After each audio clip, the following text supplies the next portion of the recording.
are there, no? Because the paper ballots are there. So that specifically means na random. Not necessarily. You can feed this. Kasi masyado matagal yung random. Feeding the thing takes a short time, much shorter time. You can just simply feed the thing one more time. Pagkatapos, you use the correct CF cards. So first you have to check that these are the CF cards to be used for particular purpose. If you want to do the correct version of the counting. No. Wala, yung nakaraan. You want to check where we are now. Given where we are now, is there what measures can we take to still ensure the way to prove that the counts as they stand today are the correct counts? Yes. I don't think it's possible to do that. I think it's possible to make changes in the count to rectify the count. Correct. Which means to say not to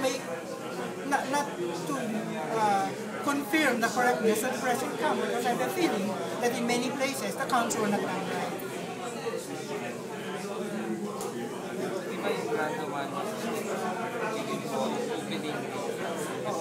And then manually counting. There's a little problem with that. Kasi ganito yun ang kinakatakot ng comedy.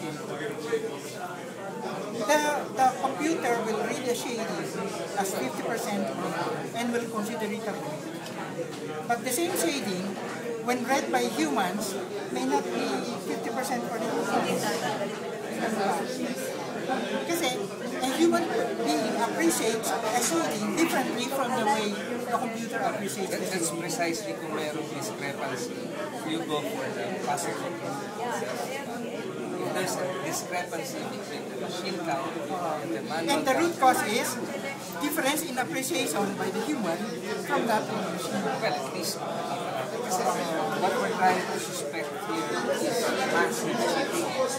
Hindi naman yung not the little discrepancies that you find. What we're trying to prevent is yung massive cheating. If you are using the BCOS machine, it can only be caused by the wrong CF card. Precisely, the wrong CF card. Now, in fact, I'm so if you use the right CF card, that is a match for the ballot. Yeah. This is the right CF card for the ballot. Then you can just simply use the right CF card and reread the same ballot another time. Correct. And you're supposed to come out with a different count from the earlier published count. So, in fact, I'm looking at three CF cards. Yung una, yung defective. Diba? Pangalawa, I suppose, kinurek nila. And pangatlo, yung mga may binenta ba CF cards? Do you think may binenta CF cards?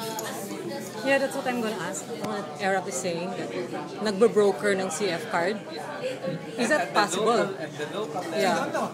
If anyone is brokering the CF card, this must have come from people who can make the CF cards and only commonly can mathematics. Exactly. Kaya at the end of the day, I'm trying to see whether that, I don't know whether these things are happening. Yeah, that's why I know. Kaya given this, dinagdag na natin to, kahit ito lang dalawa lang, given this, wouldn't the random manual audit and the corresponding hash test done on that BCOS machine? Ang trabaho lang ng hash test to ensure that the program running on this particular computer is the one that was approved earlier. Yun ang trabaho ng hash test. So random manual audit count is it's the more, yes, would suffice. So if we can watch this is be part of this one. Many parties, not just political parties, but many organizations want a random manual audit on more than 1% precinct per congressional district. 5 is an improvement, but some people think that we should have 10%. 10, yeah. Itong si manual wants 10%. Yes, yes. And maybe we can agree with him. Of random counting? Random manual manual Audit, count. 10% only? Will that prove anything? But it should be a full count Random. of the entire manual. At saka random dapat talaga. Random. Randomly chosen Randomly from chosen. among the... Not by comment. yung, Kasi alam mo, There's a way. talagang true random. Siguro, There's a way to bubulahin choose yung, numbers. para you can make a random choice. because You know this random manual audit will cost money. You have to train the people who will read the balance. Okay. At saka it takes 1 month. How long will it take? You say 1 month. 1 month? I don't know. Ayun, not also sure. Oh, 10% lang? 1 month? Mga Kasi baka ganito yun. hindi rin. People who are who will be involved with the random manual audit must be trained to read the shading that the machine read as votes. Ah, okay. The threshold value that the Commonwealth decided should be interpreted as a vote is when the voter has shaded 50% or more of the area in the oval. So they Kaya don't, 50% or more for the computer may be different from 50% or more for the human. but so these people who will be trained for this don't necessarily have to be IT experts. They don't Yeah. they must agree on what is 50% or more. Yeah, it's a Then very maybe siguro simple. mga training nila, there is yung shading of the ovals, different kind of shading, and they try to agree, oh that's 50% or more. Oh that's less than 50%, so it's not a vote. So, and they should decide in college, collegially. They should decide What should this is a vote or this is not a vote. Yeah. And then they should compare their decision with the machine count. What's the error? Margin of error. Is there a margin of error that's been decided for the random manual? Ang sabi kasi sa batas, kahit na anong error, should trigger Should trigger. for the entire district. District.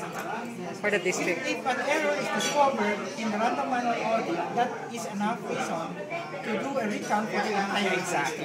Yan. exactly. So That's that why, could extend yeah. to... That means every because machine in the district or municipality will have to be recounted. It will Okay. be faster to have another election. Declare a failure of election and have another election. Yeah, faster. Less expensive pa siguro. So, But then you have to count the it. problem And the CFR, madali lang naman nila. it can be subdivided into two things. No? The legal aspect. The legal aspect is supposed to look back all the violations of the law by policy, into which cases may be filed. That's for what happened in the past. In future, what appropriate technology or what appropriate Maybe do away with this. integrity test can we do.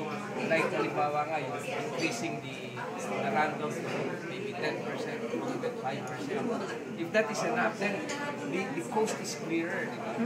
The way to move forward is clear. You do this legal, you do this, we do this. It's to still verify amidst all what is So that was what you meant when you asked, exactly. how do we move Yeah, forward? how do we move forward? Maybe it's time to take One last Okay. question.